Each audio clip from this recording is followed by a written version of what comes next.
these guys? Why communists suck at Russia making wants cars? to buy a car. He goes to the dealership. The dealer's like, hey, so you know there's a 10-year waiting list on these things, right? Like, all right, that's fine. And he puts some money down to buy it. Just before he leaves, he asks the dealer, hey, should I pick this car up in the morning or afternoon? It's 10 years away. What does it matter? Like, well, the plumber's coming in the morning.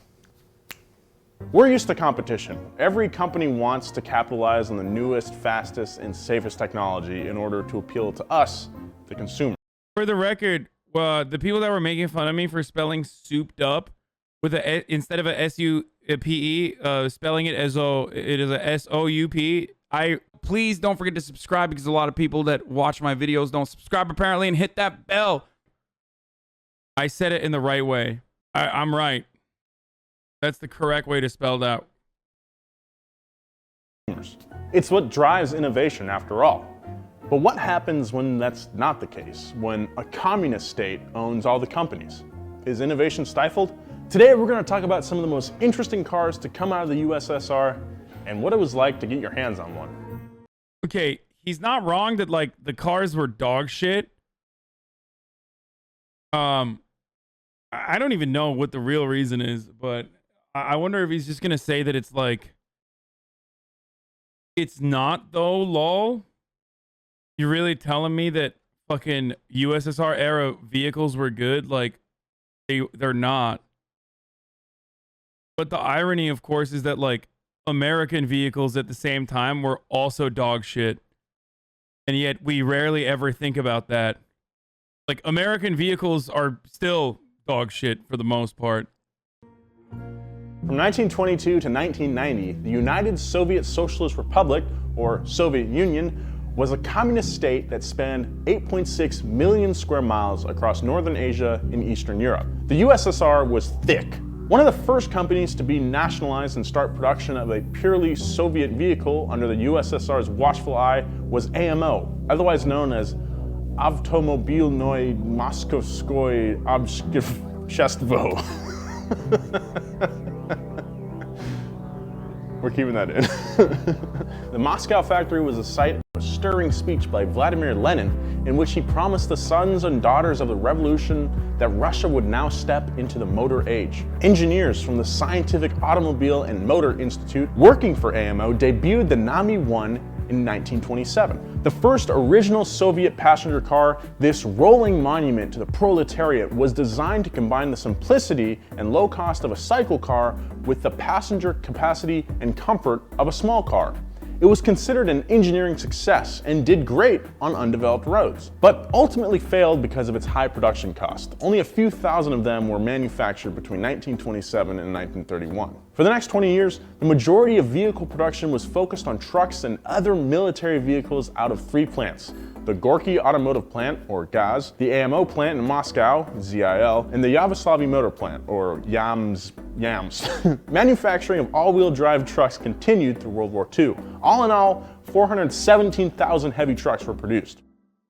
In Soviet Russia, car designs you! Many Oh my god, that's so bad, dude. Ah, that's so cheese. Okay, look, it's 2018. They were... Soviet car models were basically just communist copies of... Look at the video's comment section. Nice music you have there. All of the people are equal, but some are more equal than others. As a Russian, I've never been that offended with something I completely agree with. Hi guys, I'm from Latvia. Before 1991, we were a part of USSR. My grandpa got a car after 12 years of waiting in line. When I was 10, he taught me how to drive. It was his beloved Lada Waz 21076. It's a light four-cylinder, 1.6 liter, 75 horsepower rear-wheel drive, 5-speed manual car that was simply amazing. Oh my god, the field of those cars is insanely cool. I got it as my first car at age 20 when I got my driver's license. I still have the car as my second car. Great cars, but anything above 120 kilometers per hour is really scary. You really feel the speed in that thing, and brake are horrible. Cars sold in other parts of the world. The fucking Volkswagen GTI freak is in the chat again. Bro, you should really check out the Volkswagen GTI. You'd love it, man. It's reliable, fast, it's fun, and it's efficient. You'd love it, dude. No, dude, I'm not gonna try The car's it. mechanics would be simplified and the brakes and suspension beefed up to survive harsh Soviet roads. Miss Vixen Brands Cat like calling Fiat, you? What is... Ford, and Opel would get Soviet makeovers and would be rebranded and sold under different names. The first Soviet compact car was no exception. The KIM-10 was based off a British Ford model, the Prefect. Scientists from NAMI, the same group that developed the NAMI-1, reverse engineered the Prefect and converted the resulting drawings into the metric system so they could be adapted to Soviet materials and production techniques. The dinky little 4-cylinder had a 3-speed transmission and produced 30 horsepower. But surprisingly, the KIM... Volkswagen is a Nazi brand. You will get memed into oblivion for buying a Nazi car. So is Mercedes, but they make fucking epic cars, dude. I had a Jetta for a very long time. Incredible car. They make great cars, dude. German cars are very good. Also, you know, Henry Ford was a sympathizer of fascists, so we all have our problems. Who wasn't a Nazi back then, huh? Out of all of the titans of industry, point me to a titan of industry that didn't think like, you know, fascism could be a good solution to this communism bullshit. KIM's performance wasn't that much different than its British counterpart, and apparently it was actually pretty good for the time, light years ahead of any other car being built in the USSR. Post-war USSR saw a massive expansion into the automotive sector. Moskvich, meaning native of Moscow, acquired the entire Opel manufacturing plant in Germany after the Nazi regime fell. The factory, located in the city of Rüsselsheim, was a part of the post-war reparations paid out to the USSR by Germany. In 1947, they rolled out the Moskvich 400, modeled after the Opel Kadett. Soviet soldiers captured... Like, I hate to admit it, but the old Nazi Mercedeses, or are they Mercedeses? Like, the G-Wagon is literally a Nazi vehicle. But the old, like, what's the car that Hitler had? Like, it's insane. The Mercedes-Benz Type 630. Look at this shit. Like, it actually looks sick. My 99 Civic is still going strong. Ford made 1/3 of the Luftwaffe motor pool. Wait, really? The G-Wagon is literally not a Nazi vehicle? How? Oh, because it was a military vehicle made in for the Shah of Iran. And it's like, it's after the, it's after Nazi, but I thought Nazis did have a G-Wagon. There was like a different G-Wagon. It's not the same one. It's made in the G-Wagon that we know now, it came out in 1979. But the predecessor of the G-Wagon is literally like a Nazi carrier, basically, which was, I think, the G4. Not said the Volkswagen Beetle. Gelandewagen. The 1948, the G-Wagon's large adult father after World War II. Okay, no, there is a G-Wagon before that G-Wagon. No, that's not what I'm talking. Oh, yes, this is it. Yes. Mercedes-Benz W31 Type G4 was a German 3-axle off-road vehicle.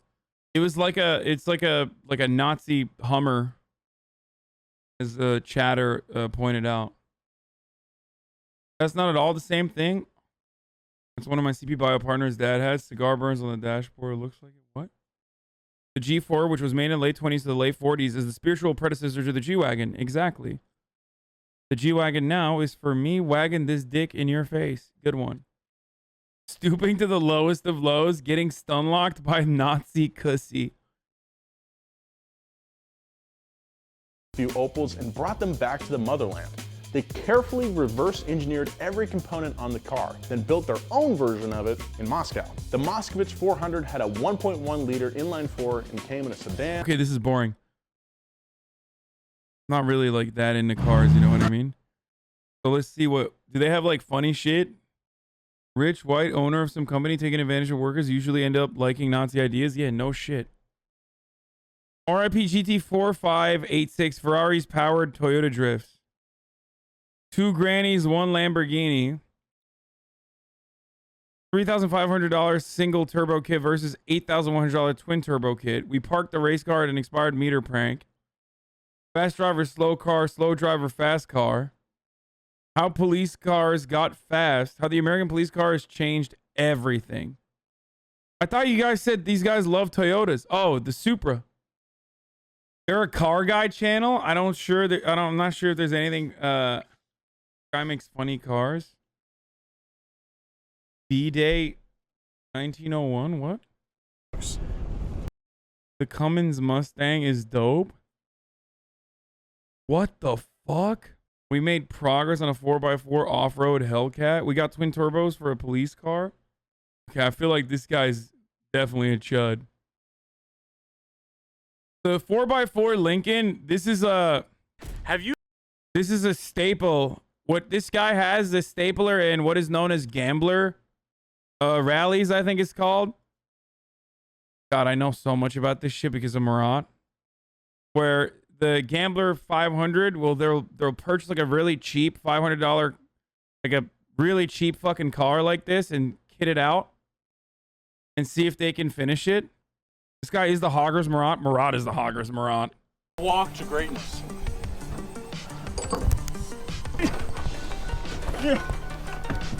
The brakes don't work.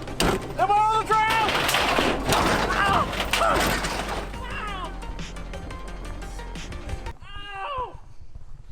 My head. I need to work on the brakes on this thing. Oh my Pretty cool though. God. Oh. On the bright side though, look at the headliners. Got a leak in them. So that's the first thing. We need to fix the brakes because Bro, this guy literally looks like fatter Murat. Like everything about this is Murat. Why does every car guy look the same, dude? You mean the Gumball 500 mostly rich car owners completing a cross-country race? No, dude. The Gambler 500 is not the Gumball. They are literally on the opposite ends of the racing spectrum. Why do you feel the need to correct me? When the Gumball is not the 500, I think it's a 5,000 anyway. Or 3,000? Here, I'll just show it to you. I don't know why I'm fucking not. Here, this is what I'm talking about. The Gambler 500 rally is a mostly off-road rally style navigational adventure using cheap and practical fun vehicles to run through the country and pick up trash, remove abandoned vehicles and boats. Participants are encouraged to spend no more than $500 on a vehicle. However, the limit is not enforced. Vehicles can be modified with no cap. Why do you remember all this shit? Because I have a really bad brain. And it only fits like dumb shit that I will literally never use for anything good. I have a bad brain. And also because I listen to Murat when he speaks and he doesn't shut the fuck up about cars and rallies and like literally that's all he loves.